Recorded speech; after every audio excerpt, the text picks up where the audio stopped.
Nous sommes dans un autre épisode dans lequel je parlerai de quelque chose qui est très important, c'est la notion du bonheur que je développe dans le livre La joie de vivre. Pour rappel, Vital est le deuxième livre d'une trilogie qui est constituée effectivement de 3 ouvrages que sont La joie de vivre, Vital et Mission de vie. Donc le message en général que Dieu m'a mis à cœur de véhiculer, c'est celui d'aspirer au bonheur et de le vivre selon Dieu. Et de réaliser que c'est un droit que Dieu nous a donné. Nous vivons dans un monde qui est en train de se dégrader sous nos yeux et qui va de façon à sombrer davantage dans ce sens-là. Et face à cela, nous avons une responsabilité parce que ce n'est pas la volonté de Dieu que nous vivions malheureux, dans une misère sans issue. Non, ce n'est pas la volonté de Dieu. La Bible nous dit qu'il a des projets de bonheur et que le bonheur et la grâce m'accompagneront tous les jours de ma vie, dit David dans les psaumes. Dieu veut que nous soyons en joie. Righteousness, peace and joy. Donc le royaume des cieux, c'est la justice, la paix et la joie. Donc ce sont autant d'éléments qui nous donnent de comprendre que Dieu est pour notre bonheur. Dieu veut notre bonheur. Dieu, la chose la plus absolue que nous devons comprendre, c'est que l'amour de Dieu pour nous est tellement grand. Et c'est tellement grand que la seule chose qui ne doit pas nous échapper dans notre esprit, non seulement c'est son amour, mais c'est surtout ce souhait, ce vœu que nous soyons justement en joie, que nous soyons dans un bonheur absolu, que nous soyons en tout cas en parfaite harmonie avec lui. Parce que en fait, quand on revient dans le livre de Genèse, on comprend que la volonté parfaite de Dieu était que l'homme vive avec Dieu dans cet Éden, cet environnement, cet environnement qui est plein de bonté, de paix, de joie, d'amour, de perfection en fait finalement, une atmosphère de joie, une atmosphère dans laquelle on est en paix, on est en harmonie en tout cas avec le Seigneur. Cet Éden-là, c'était ça la volonté de Dieu. Malheureusement, avec la chute d'Adam et Ève, on a perdu ce droit finalement qui nous était quasiment naturel. Et Dieu a trouvé une solution en envoyant Jésus-Christ de Nazareth. Et désormais, en acceptant Jésus, on peut y avoir accès finalement à nouveau. Donc à ce droit-là, dont on a été dépourvu suite à la chute d'Adam et Ève. Et donc finalement, en ayant Jésus-Christ de Nazareth dans sa vie, en marchant conformément à sa parole, l'accès à ce droit nous est pleinement ouvert.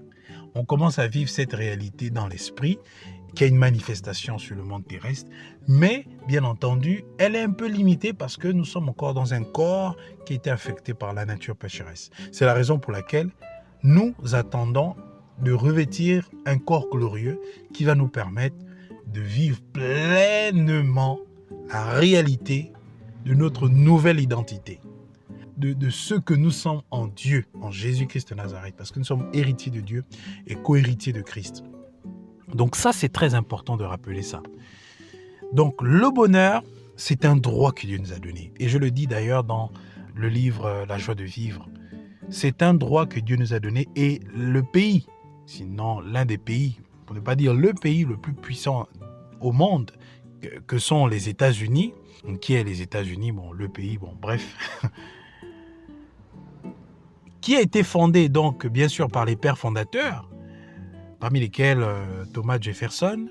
Ils ont reconnu, ces pères fondateurs, que le bonheur est un droit qui vient directement de Dieu. C'est écrit dans la Constitution américaine, c'est écrit en fait dans les textes fondateurs de la Constitution des États-Unis. C'est un droit qui vient directement de Dieu. Et si ça vient directement de Dieu, chacun doit pouvoir y avoir accès. Chacun doit pouvoir y avoir accès. Donc, c'est un droit. Mais ce droit aujourd'hui, malheureusement, dans les sociétés dans lesquelles nous sommes, et à l'ère de la mondialisation, à l'ère de cette transformation généralisée du monde, où finalement les normes sont bouleversées, les valeurs chrétiennes, les valeurs morales même viennent à être bouleversées, on voit que on voit que l'accès à ce droit-là devient difficile. L'accès à quelque chose qui nous est légitime devient difficile. Il est plus facile de se sentir mal que de se sentir bien. Il est plus facile de critiquer que de donner des paroles de bénédiction, d'édification, de positivité, entre guillemets. D'accord ? Il est plus facile, en tout cas, de céder à ce qui est mauvais plutôt qu'à ce qui est bien. Il est plus facile d'aimer le mal, en fait, de s'intéresser à ce qui est mal plutôt qu'à ce qui est bien. On a comme l'impression qu'on doit faire un effort de plus en plus excessif, parce que plus le temps passe, on a l'impression que le monde nous pousse davantage et encore plus davantage vers le mal. Donc ça devient plus difficile d'être correct, d'être normal, d'être sain, d'être vraiment ce que Dieu veut que nous soyons. C'est un combat spirituel qui a un effet physique. Et donc le droit au bonheur, c'est finalement quelque chose de difficile. Pourtant, il y a une nouvelle doctrine qui existe, c'est la doctrine du développement personnel, de la réussite, de la doctrine de réussite sociale, etc. etc. L'équivoque que moi je relève, c'est que moi je ne suis pas contre le développement personnel. Parce que moi-même, je fais du développement personnel, j'encourage, j'écris des livres, je forme.